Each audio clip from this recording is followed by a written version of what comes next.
Hello learners, welcome to my channel enlighten knowledge. आज हम study करने जा रहे हैं प्राइस डिटर्मिनेशन अंडर ओलिगोपोली में आपका price and output determination. Previous video में डिस्कस किया गया था कि कुछ मॉडल्स के बारे में। कुर्नट हो गया, बर्ट्रैंड, एजवर्थ मॉडल हमने जो पढ़े थे। लेकिन यहाँ पे हम क्या बात करने जा रहे हैं, जब यहाँ पे जो फर्म्स होती हैं, फ्यू फर्म्स होती हैं, या तो वो क्या करती हैं, आपस में एग्रीमेंट कर लेती हैं कि हम इतना प्राइस रखेंगे, या तो क्या होता है कि वो नॉन क्लूसिव चलती हैं, मतलब एग्रीमेंट नहीं करती, अपने तरीके से चलती हैं। तो उसी को लेकर चल रहे हैं कि वहाँ पर प्राइस एंड आउटपुट आपका कैसे डिटर्मिन होगा। इसमें हम बहुत इंपॉर्टेंट जो आपका डिस्कस करने जा रहे हैं वो है स्वीजी का किंग की डिमांड का। बहुत इंपॉर्टेंट है, तो इस लेक्चर को ध्यान से समझिएगा। वीडियो शुरू करने से पहले आपको मैं बता देती हूँ, मेरा टेलीग्राम चैनल ज्वाइन कर सकती हैं। वहाँ पर हर एक वीडियो की आपको PDF फाइल मिल जाएगी। साथ ही में फेसबुक पेज को भी लाइक कर दीजिएगा, लिंक आपको डिस्क्रिप्शन बॉक्स में मिल जाएगा। A diversity of specific market situation work against the development of a single generalized explanation of how an oligopoly determine price and output। अब क्या है, बहुत सारी चीज़ें आपको देखने को मिल जाती है, डाइवर्सिटी मिल जाती है मार्केट सिचुएशंस में। अब हमने बात की थी जैसे परफेक्ट कंपटीशन हो गया, मोनोपोली होगा, मोनोपोलिस्टिक, वहाँ तो हमें दिक्कत नहीं आई थी प्राइस एंड आउटपुट को डिटर्मिन करने के लिए। लेकिन दिक्कत किस में आती है, ओलिगोपोली में, क्योंकि यहाँ पर एक फर्म दूसरी फर्म के रिएक्शन को देखती है। एक्शन रिएक्शन चलता है ना, ये फर्म ऐसा कर रही है, मैं ऐसा कर दूं, फिर मैं ऐसा करती हूँ, दूसरी फर्म मेरे को देख के वैसा करती है। तो जैसे हमने मॉडल्स में पढ़ा था, तो बहुत क्या हो जाता है, मुश्किल हो जाता है इसमें प्राइस एंड आउटपुट को डिटर्मिन कर पाना, जो कि हम प्योर मोनोपोली मोनोपोलिस्टिक में बहुत क्लियर कट हमें मिल जाता था ना कि कहाँ पे आउटपुट प्राइस को डिटर्मिन करना है। लेकिन ओलिगोपोली में ऐसा नहीं देखने को मिलता है। It includes a tight oligopoly. कब होती है, एक होती है टाइट ओलिगोपोली, एक होती है लूज ओलिगोपोली। टाइट का मतलब जहाँ पर 2 या 3 फर्म्स ही होती हैं इंटायर मार्केट पे, जिनका कब्जा सिर्फ 2 और 3 फर्म्स का ही होता है। लेकिन लूज ओलिगोपोली सिचुएशन क्या होते हैं, जहाँ पे आपको 6 से 7 फर्म्स मिल जाती हैं, जो कि बड़ा हिस्सा मार्केट का लेकर बैठी हुई है। While other firm share the reminder. ठीक है, बाकी भी फर्म्स होती हैं लेकिन उनको थोड़ा थोड़ा हिस्सा ही मिलता है। लेकिन मोनोपली ज़्यादातर, मतलब कंट्रोल ज़्यादातर क्या होता है, 6-7 फर्म्स का हो जाए। टाइट कौन सी होती है, 2-3 का कंट्रोल है। अब while other firm shares the reminder, it include both differentiation and standardization. तो यहाँ पे हमें डिफ्रेंशिएशन भी मिलता है, ठीक है, प्रोडक्ट्स की डिफ्रेंशिएशन मिलती है, और स्टैंडर्डाइजेशन मतलब क्वालिटी का भी डिफरेंस मिल जाता है, उनके ब्रांड्स का भी डिफरेंस मिल जाता है, या एक होमोजीनियस प्रोडक्ट्स भी आपको यहाँ पे देखने को ओलिगोपोली में मिल जाते हैं। It encompasses the cases in which firms are acting in collusion। अब यहाँ पे क्या है, केसेस निकल के आते हैं।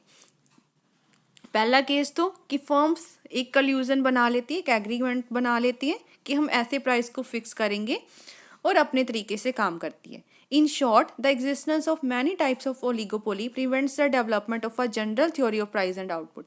अब ओलिगोपोली में हम एक general theory of price and output इसीलिए नहीं बना पाते क्योंकि यहाँ पे अलग अलग फर्म्स होती हैं, एक दूसरे इंटरडिपेंडेंस बहुत ज़्यादा होती है, काम कर रही होती है, तो जिस वजह से हम एक थ्योरी पे नहीं पहुंच पाते हैं। More over the element of mutual interdependence found होता है किसमें, ओलिगोपोलिस्टिक मार्केट में। फर्दर वो और भी कॉम्प्लिकेट कर देती है किसको, प्राइस एंड आउटपुट डिटर्मिनेशन को। इन्हीं डिफिकल्टीज को देखते हुए हम क्या है, 2 इंटर रिलेटेड कैरेक्टरिस्टिक पढ़ते हैं, ठीक है, ओलिगोपोलिस्टिक प्राइसिंग की। सबसे पहले firstly, oligopolistic prices tend to be inflexible और स्टिकी, कि या तो इनके जो प्राइजेज हैं बहुत ज़्यादा चेंज होते रहते हैं या स्टिक हो जाते हैं, एक पे ही बने रहते हैं। Price charges are less frequently in oligopoly than they do under pure competition, monopoly and monopolistic competition. तो जो प्राइस चेंजेस हैं वो लेस फ्रिक्वेंटली होती है ओलिगोपोली में, जो कि प्योर में मोनोपोलिस्टिक मोनोपोली में हमें दिखने को मिलते हैं। तो यहाँ पे आपने एक फीचर ध्यान रखना है कि प्राइजेस या तो इनफ्लेक्सिबल होंगे या स्टिकी हो जाएंगे। ये स्टिकी वाला सारा हम पढ़ेंगे वैसे। When oligopolistic prices do change, firms are likely to change their price together. एक फर्म जैसे मैंने बताया था ना चेंज करती है, दूसरी फर्म उसी के अकॉर्डिंग चेंज कर लेती है, वो कल्यूजन में एक्ट करती है, ठीक है, एंड अपने प्राइजेस को चेंज करती रहती है। लेकिन यहाँ पे हम किसकी बात करेंगे, नॉन क्लूसिव ओलिगोपोली की। इंटरडिपेंडेंट प्राइजेस या फिर price determination under non collusive oligopoly. Each firm can follow an independent price. अब हर फर्म क्या करती है, अपना प्राइस लेकर चलती है, आउटपुट पॉलिसी लेकर चलती है, ठीक है, on the basis of its judgement about the reaction of its rivals. अब यहाँ पे बात आ गई ना, अपनी रिएक्शंस, राइवल्स के रिएक्शन को देखते हुए अपना प्राइस आउटपुट लेकर चलती है।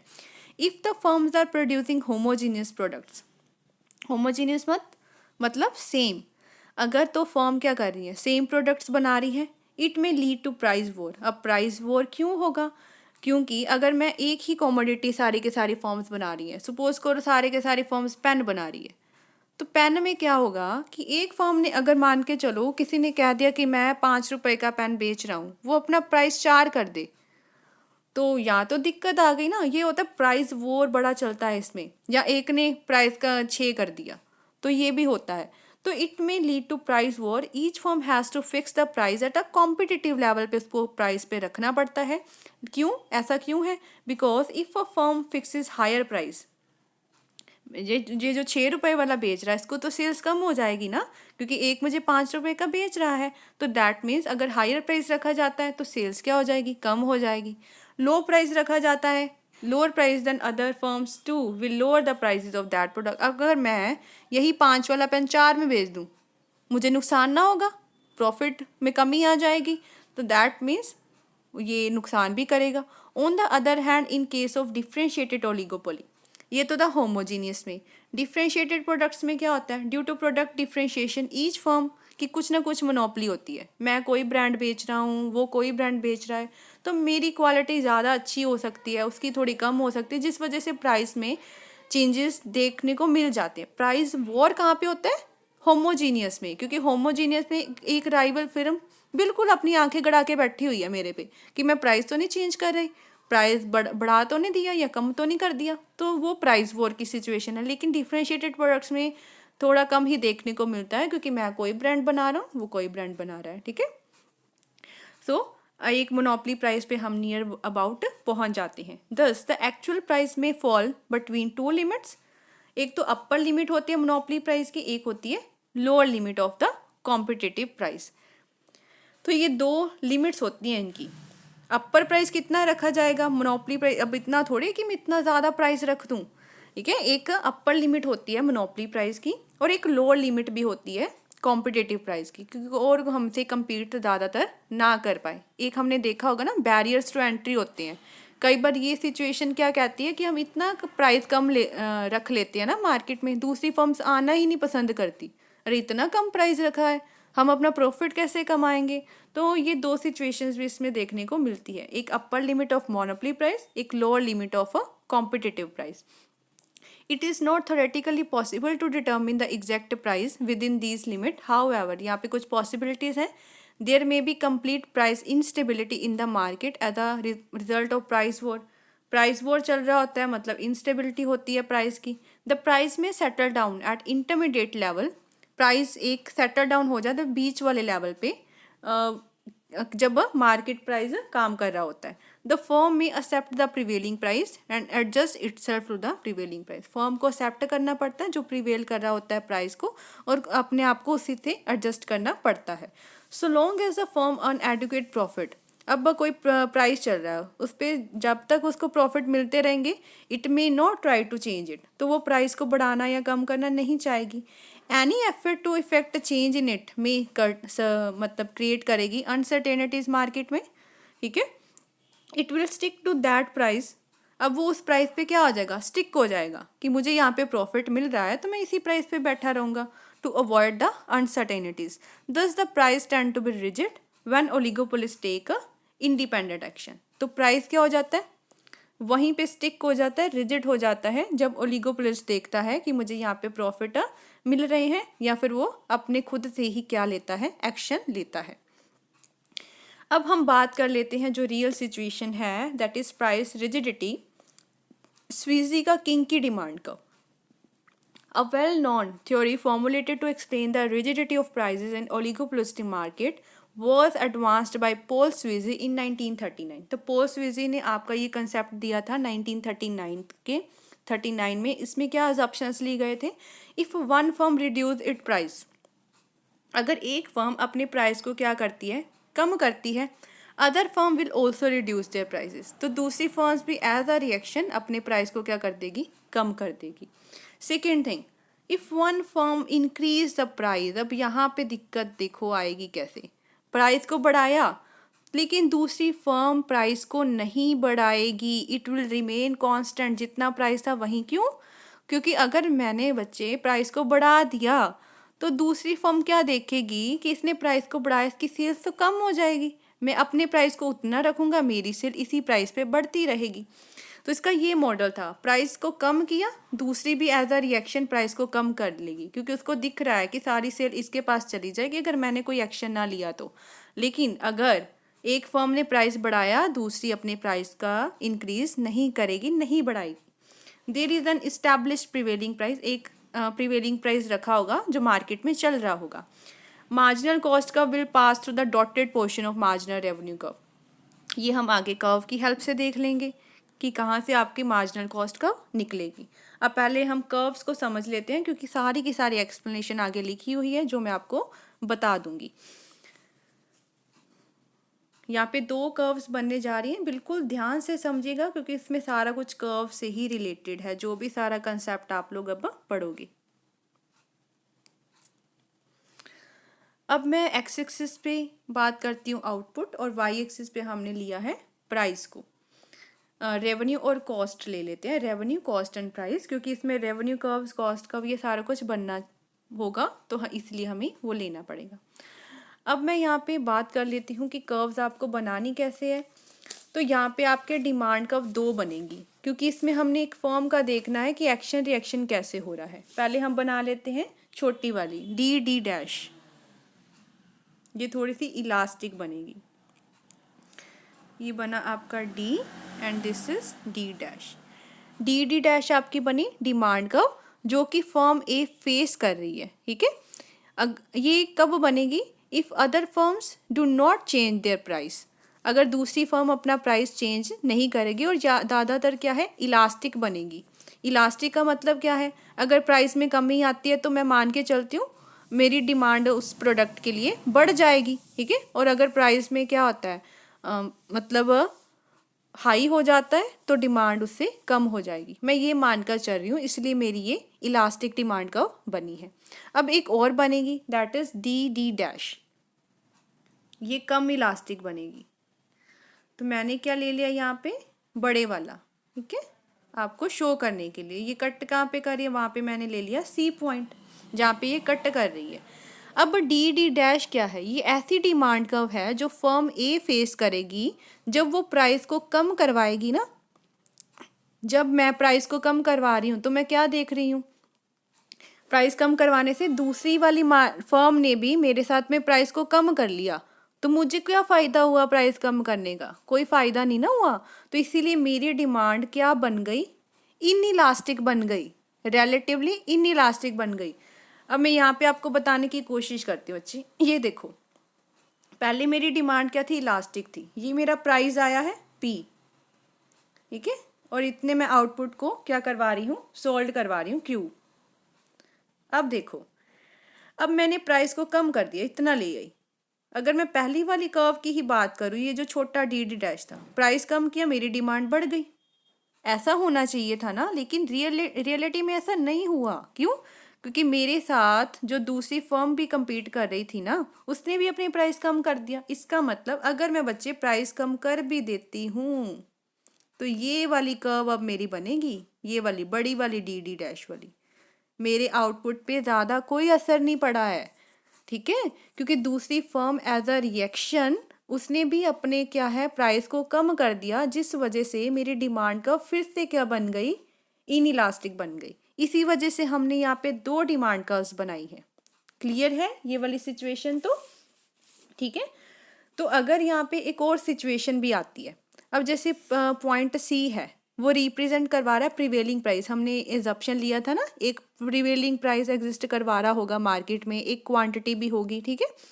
जो अब इफेक्ट हम देखेंगे इंक्रीज और डिक्रीज का, वो देखते हैं। प्राइस रिडक्शन तो मैंने आपको बता दिया ना कि फर्म ने अगर प्राइस को रिड्यूस किया तो मुझे कोई मतलब क्या है, मुझे कोई फ़ायदा नहीं होगा, क्योंकि मेरी साथ वाली जो फर्म मेरे साथ compete कर रही है उसने भी प्राइस को कम करवा दिया। इसीलिए मैं क्या है, एक नई आपकी डिमांड कर्व जो बनी है डी डैश बड़े वाली।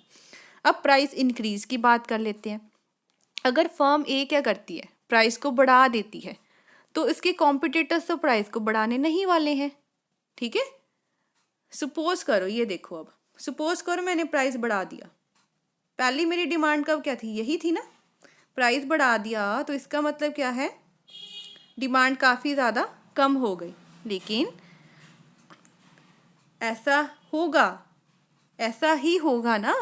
अब प्राइस बढ़ा दिया, दूसरी फर्म ने क्या है, प्राइस बढ़ाया ही नहीं, बढ़ाया ही नहीं, तो मैं इस डिमांड कर्व की तरफ जाऊंगी ही नहीं। ठीक है, अगर बढ़ाया होता तब मैं इसको यहाँ पे लेकर जाती, फिर क्या होना था, फिर मेरे को ज़्यादा लॉस नहीं होना था, फिर पहले जितनी डिमांड थी मेरी उतनी चलती रहनी थी। लेकिन अब दूसरी वाली फर्म ने तो अपना प्राइस बढ़ाया ही नहीं।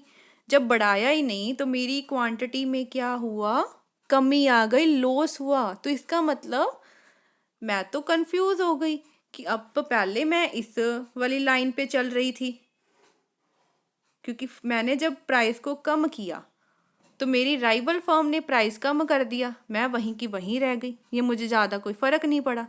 लेकिन जब मैंने प्राइस किया हाई तो मेरी राइवल फर्म ने कोई रिएक्शन ही नहीं दिया, मतलब डी डैश वाली ने कोई रिएक्शन नहीं दिया, तो मैं यहीं पे यहीं खड़ी रह गई। क्लियर है? तो इसीलिए ये डिमांड कब बनती होती है ओलिगोपोली में, जो मैंने बोल्ड किया ना, क्योंकि प्राइस राइज किया तो मेरी राइवल फर्म ने प्राइस राइज नहीं किया, लेकिन मैंने प्राइस कम किया तो मेरी राइवल फर्म भी आ गई, मैं भी प्राइस कम करूँगी, तो उसने मुझे क्या कर दिया, लॉस कर दिया, और मैं वहीं की वहीं खड़ी रह गई। दैट्स वाई इसमें ये वाली कर्व आपकी बनेगी जो मैंने बोल्ड की है। अब इसको समझ लेते हैं, सामने वाली डायग्राम बना लेते हैं। तो अब हम बनाते हैं पूरी की पूरी आपकी डिमांड कर्व की सिचुएशन। ये वाला पोर्शन, ये क्या आया बच्चे, किंक आ गया। किंक होता है एक शार्प एज। और ये वाला पोर्शन मैं दोबारा से बना देती हूँ, कितना आया, ये वाला पोर्शन और ये वाला पोर्शन। ठीक है, ये क्या था, डी था, ये क्या है, सी है, ये क्या है, डी डैश है। क्लियर हो गया? ये हमारी क्या बनी है, किंग की डिमांड कर्व, जो स्वीजी ने आपको बनाकर दिखाई थी।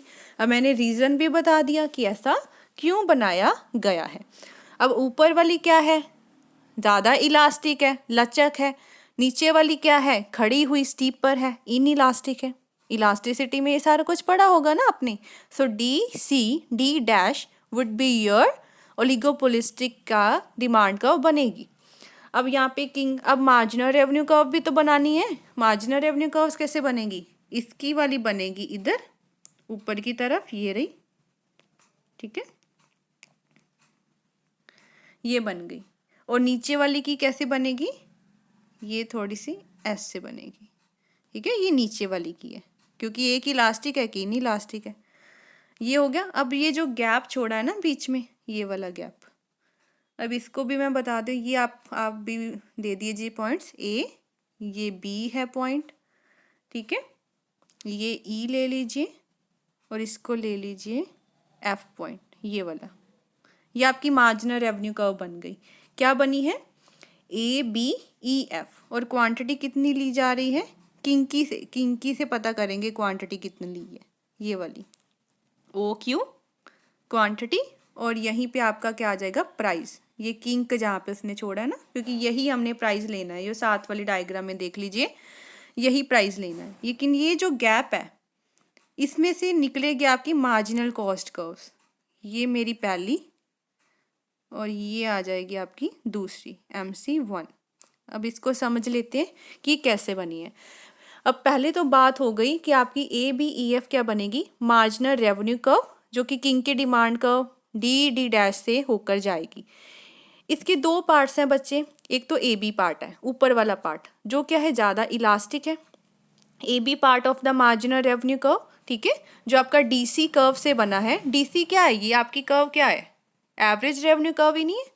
डिमांड कर्व को हम एवरेज रेवेन्यू कहते हैं ना, उसके नीचे ही मार्जिनल रेवेन्यू बनाई जाती है। और नीचे वाली क्या है, EF क्या है, थोड़ी इनइलास्टिक है, जो आपकी CD डैश पोर्शन को डिस्क्राइब कर रही है। बिकॉज ऑफ डिफरेंस, मतलब इलास्टिसिटी का डिफरेंस होने के वजह से ना बच्चे, तो आपका अबव एंड बिलो अलग अलग आपकी कर्व्स बनी है। एक गैप आया ना बीच में, ये वाला गैप जो मैंने आपको ये बताया है, ये वाला गैप आया है, थोड़ा कलर चेंज करके बता देती हूँ, ये वाला गैप, ठीक है। ये जो गैप आया है ये क्या शो करता है, ये डिसकॉन्टिन्यूटी शो करता है, क्योंकि आपकी इलास्टिसिटी सेम नहीं है, जिस वजह से प्रॉब्लम आ जाती है, डिसकॉन्टिन्यू हो जाती है कर्व्स की। अब हम बात कर लेते हैं प्राइस रिजिडिटी की। ये आगे सच्ची सारा कुछ एक्सप्लेन किया हुआ है, बस डायग्राम को ही एक्सप्लेन करना है आपको। अगर मैं डिमांड साइड की बात करूं, तो किंक्ड डिमांड का क्या रिवील करती है कि कोई भी चेंज आता है प्राइस में तो वो वर्स होगा, कोई फ़ायदा नहीं होने वाला। अब प्राइस को चेंज करके आपको जितना प्रिवेलिंग प्राइस है ना, आप उसी को रखो, क्योंकि हाई करते हो तब भी नुकसान है, लो करते हो तब भी नुकसान है, कोई फ़र्क तो पड़ने नहीं वाला। तो डिमांड में आपका क्या है, कुछ भी प्राइस का ऊपर करोगे नीचे करोगे, कॉन्टिन्यूटी नहीं लाओगे, वो आपको वो सिचुएशन तक लेके जाने वाली है। तो हम कह सकते हैं कि कोई असर नहीं होने वाला। ऑन द अदर हैंड अगर लो करते हो तो दूसरी फर्म्स भी लोअर कर लेंगी, तो आपकी डिमांड ज़्यादा बढ़ने नहीं वाली है, टोटल रेवेन्यू इतना ज़्यादा बढ़ने नहीं वाला है, ठीक है। तो यही बात बस उन्होंने बताई है डिमांड साइड में। हम आगे मैंने उसको लिखा हुआ है सारा कुछ, मैं दोबारा से आपको बता दूंगी। तो यही चीज़ है कि टोटल रेवेन्यू में ज़्यादा कोई फ़र्क नहीं पड़ने वाला है, टोटल कॉस्ट आपकी उतनी ही रहने वाली है। तो दैट मीन्स आप एक प्रिवेलिंग प्राइस को ही लेकर चलो, तो आपके लिए ज़्यादा फ़ायदेमंद होगा। अगर हम सप्लाई साइड की बात करें, सप्लाई साइड में क्या होगा, अदर रीज़न क्या हो सकता है प्राइस की रिजिडिटी का, कि non collusive oligopoly comes from a supply या फिर कॉस्ट साइड से भी आ जाती है रिजिडिटी। ब्रोकन जो आपकी मार्जिनल रेवेन्यू कर्व्स है ना, जहाँ से ब्रेक डाउन हुआ है, वो क्या है, आपके किंक को दर्शाती है, जो किंक की डिमांड कर्व है उसको दर्शाती है, उसको सुजेस्ट करती है, ठीक है। तो इट बिकम्स क्लियर, ये जो आपका कोई भी शिफ्ट आता है, ये आपकी मार्जिनल कॉस्ट है, ये मार्जिनल कॉस्ट 1 है, इसमें कोई भी शिफ्ट आता है, ये देखो शिफ्टिंग आती है, तो प्राइस रेवेन्यू में तो कोई फ़र्क नहीं आया, क्वांटिटी तो आप उतनी ही ले रहे हो, ऊपर से जो प्राइस है वो भी क्या है उतना ही चल रहा है, क्योंकि आपने क्वांटिटी कांस्टेंट रखी है, आपकी क्वांटिटी में फ़र्क कोई नहीं पड़ने वाला, प्राइस हाई कर दो लो कर दो कुछ नहीं फ़र्क पड़ने वाला। इसी वजह से मार्जिनल कॉस्ट कर्व इस गैप से निकल कर जा रही है, जो बताती है कि कोई चेंज नहीं आएगा प्राइस या आउटपुट पे, मार्जिनल रेवेन्यू जितना था उतना ही रहेगा, it will be equal to the marginal cost. Output क्या लेने वाले हो, OQ, और प्राइस क्या लेने वाले हो, OP। तो अगर आप प्रिवेलिंग प्राइस पे ही रहते हो, ये आपके लिए ज़्यादा क्या है बेनिफिट हो जाएगा। क्लियर है बच्चे कि मार्जिनल कॉस्ट हमने क्या इसीलिए लिया है, क्योंकि मार्जिनल कॉस्ट कर्व MC से शिफ्ट हो जाए MC1 में कोई फ़र्क नहीं पड़ने वाला, आप उतनी क्वांटिटी उतना प्राइस ही लोगे, इसीलिए आपका ये गैप जो है वो डिसकॉन्टिन्यूटी दिखाता है, क्योंकि ऊपर वाली आपकी कर्व क्या है इलास्टिक है, नीचे वाली कर्व क्या है इनइलास्टिक है। क्लियर, ये सारा कुछ बच्चे लिखा गया है यहाँ पे, जो मैंने आपको एक्सप्लेन किया है ना सारा वही है कि ए फर्म क्या फेस करता है, if other firm do not change their prices, relatively elastic है, DD डैश है, कर्व आपकी बनेगी फर्म ए जब रिडक्शन होती है प्राइस में, ठीक है, वो इनइलास्टिक हो जाती है। पॉइंट C क्या आपको बताता है, प्राइस और क्वांटिटी का कॉम्बिनेशन। प्राइस रिडक्शन में क्या था, मैं अगर प्राइस कम करती हूँ दूसरी राइवल फर्म से कम कर लेती है, तो मतलब मेरी डिमांड में ज़्यादा कोई इंक्रीज़ नहीं देखने को मिलता है, जिस वजह से मैं अपने डिमांड कर्व को ले लेती हूँ, as curve will be CD dash of demand curve. ये आपकी कर्व्स में सारा कुछ एक्सप्लेन किया हुआ है। प्राइस बढ़ता है तो क्या होता है, प्राइस बढ़ता है तो दूसरी फर्म प्राइस को बढ़ाती नहीं है, जिस वजह से मैं अपनी पहली वाली डिमांड कर्व पर ही शिफ्ट होके बैठी रहती हूँ। तो demand curve for oligopolist market firm आपकी ये बन जाती है DCD डैश, जो आपको किंक दर्शाती है पॉइंट C पे, ठीक है। Slope of demand curve change कर जाता है एकदम से, ऊपर वाला इलास्टिक है नीचे वाला इनइलास्टिक है। ABEF आपका मार्जिनल रेवेन्यू कर्व को बताता है, इसके 2 पार्ट्स होते हैं, AB पार्ट होता है, ठीक है, ऊपर वाला पार्ट होता है इलास्टिक वाला, एक होता है EF पार्ट जो नीचे वाले डिमांड कर्व के लिए बना होता है, एक होती है आपका गैप जो डिसकॉन्टिन्यूटी शो करवाता है दोनों के बीच में। प्राइस रिजिडिटी देख लीजिए, डिमांड साइड की एक्सप्लेनेशन दी गई है। किंग का आपका क्या एक्सप्लेन करता है कि अगर मैं प्राइस हाई लो रखता हूँ तो मैं वो सिचुएशन पे पहुँच जाऊँगा। Substantial number of firms customer will not purchase it product if it raise it price. ठीक है ना, प्राइस बढ़ा देते हैं तो लोग क्या है मेरे से प्रोडक्ट खरीदना नहीं चाहेंगे, दूसरी फर्म इसी वजह से इसको फॉलो नहीं करती है। अगर मैं लो करती हूँ दूसरी भी फर्म्स क्या है लो कर देती है अपने प्राइस को। ठीक है, so the sales of the firm will increase very little, यही हमने किया था। Even if a price cut increase its total revenue, भले ही टोटल रेवेन्यू थोड़ा सा मेरा बड़ा है लेकिन सेल्स में ज़्यादा कोई फ़र्क नहीं आया है। If a C D dash portion of its demand curve is inelastic, तो मतलब प्रॉफिट क्या हो जाएगा, फॉल करेगा। जी सारा कुछ यही दिया हुआ है। ठीक है, तो आप लिख सकते हो अपने अकॉर्डिंगली, बस आपको डायग्राम को एक्सप्लेन करना उसका पता होना चाहिए। सप्लाई साइड की बात करें तो अदर रीज़न प्राइस रिजिडिटी का क्या है कि मेरी कॉस्ट क्या चल रही है। ठीक है, broken marginal revenue curve which accompany the kinked demand curve suggest करता है that within limits substantial cost changes का कोई इफेक्ट नहीं पड़ने वाला प्राइस आउटपुट पे। भले आप MC से MC1 की तरफ भी आ जाओ तो प्राइस आउटपुट में कोई फ़र्क नहीं पड़ेगा, आपका क्या है आउटपुट ओके रहेगी और प्राइस आपका OP ही रहने वाला है। तो ये चीज़ें आपको ध्यान में रखनी है। लास्ट पढ़ लेते हैं क्रिटिसिज्म्स के बारे में। सो क्रिटिसिज्म पहला क्या है कि does not explain price determination. जो स्वीजी मॉडल हमने किया है ये प्राइस डिटर्मिनेशन को अच्छे से एक्सप्लेन नहीं करता है। किंग्ड डिमांड का मेरेली हेल्प्स टू एक्सप्लेन, कहते किंग डिमांड ये तो बता देता है कि ओलिगोपोलिस्ट को प्रिवेलिंग प्राइस पे ही रहना चाहिए। ठीक है, जहाँ पर उसको थोड़ा बहुत प्रॉफिट मिल रहा है वहाँ पे खड़े रहना चाहिए। In the words of Baumol the kinked demand curve theory is not design, कहते किंग डिमांड कर्व थ्योरी ने हमें कोई प्राइस डिटर्मिनेशन करना नहीं बताया। इसने बस ये बताया कि जो प्रिवेलिंग प्राइस मार्केट में चला वहाँ पे खड़े रहो, उसे ऊपर नीचे जाओगे ये सब कुछ हो जाएगा। लेकिन इसने प्राइस और आउटपुट डिटर्मिनेशन के बारे में कुछ नहीं बताया। Rather it seeks to explain why once a price quantity combination has been decided upon it will not readily change. बस उसने ये बताया जहाँ पे आप प्रीवेलिंग प्राइस पे खड़े हो वो चेंज नहीं होने वाला है। In short the kinked demand का एक्सप्लेन प्राइस रिजिडिटी तो एक्सप्लेन की है कि खड़े रहना प्राइस का वहीं पे, बट नॉट प्राइस इटसेल्फ, लेकिन प्राइस को एक्सप्लेन नहीं किया गया, मतलब अच्छे से डिटर्मिन नहीं किया गया। रॉन्ग अजप्शंस, तो थ्योरी ऑफ किंग डिमांड का based on the assumption that other firms will follow price decrease, हमने यही किया था, प्राइस कम कर दिया तो फॉलो करेगी, लेकिन प्राइस इंक्रीज कर दिया तो नहीं फॉलो करेगी। लेकिन कहते हैं the assumption of kinked demand curve empirically, मतलब फॉलोइंग ग्राउंड पे स्टेटिस्टिकल डाटा कलेक्ट किया जाता है, कहते उस पर ये चीज़ ना सही नहीं ठहरी। Oligopoly prices are not as rigid particularly in upward direction as the kinked demand theory implies, कहते ओलिगोपोली के प्राइस इतने ज़्यादा स्टिकी या रिजिड एक तरह पे नहीं खड़े रहते हैं। जब इन्फ्लेशन आई थी 1970s में या अर्ली 1980s में, तो ओलिगोपोलिस्ट फर्म्स ने क्या था अपने प्राइसेस को, एक ने राइज किया ना तो दूसरे ने सब्सटेंशियली फ्रिक्वेंटली अपने प्राइस को राइज करना शुरू कर दिए थे, जिस वजह से यहाँ पे हम इसको इम्पीरिकली प्रूव नहीं कर सकते कि मैंने अगर प्राइस राइज किया है तो दूसरी फर्म पक्का नहीं करेगी प्राइस को राइज। ठीक है, वो देखने को आप इन्फ्लेशन की प्रोसेस है तो प्राइस राइज हर एक फर्म का होता ही होता है। तो कहते हैं इम्पीरिकली ग्राउंड पे देखा जाए तो इस थ्योरी ने रॉन्ग अजप्शन लिया है। इग्नोर्स नॉन प्राइस कंपटीशन, अब यहाँ पे हमने सिर्फ प्राइस की बात की, नॉन प्राइस कंपटीशन की बात तो की नहीं, तो प्राइस रिजिडिटी एक्सप्लेन नहीं कर सकती नॉन प्राइस कंपटीशन को। नॉन प्राइस क्या होता है कि जहाँ पे लोगों के बारे में ध्यान नहीं दिया जाता, क्रेडिट फैसिलिटी होगा, किसी को कुछ और फैसिलिटी प्रमोशन कर देना, सेल्स बढ़ाने के लिए कुछ तरीके अपनाना, तो उसकी बात नहीं की गई। Oligopolist firm may charge the prevailing price but allow several concessions to the customer, कहते हैं ओलिगोपोली वाले प्राइस तो चार्ज करते हैं लेकिन लोगों को ना और भी फैसिलिटीज़ देते हैं, जिस बारे में स्वीजी ने तो बात ही नहीं की। जैसे क्या है, it makes the real price flexible even if money price remains rigid.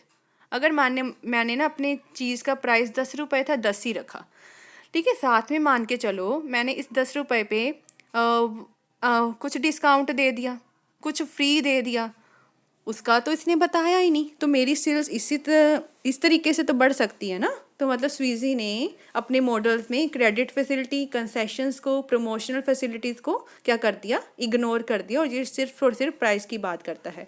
Ignores competitive reaction, अब ये क्या करता है कि the kinked demand curve analysis ignores कर देता है कॉम्पिटिटिव रिएक्शन पैटर्न्स को। तो according to professor Baumol the kinked demand curve does not show how the oligopolist firms view of competitive reaction pattern patterns can affect the changeability of whatever price it happens to be changing. तो इसने बात की है कि जो आपकी oligopolistic firms होती हैं ये क्या है, अच्छी तरह से रिएक्शंस को नहीं दिखा पाता कि कैसे मेरी दूसरी फर्म्स ने कितना चेंज लाया है, ठीक है, प्राइस में।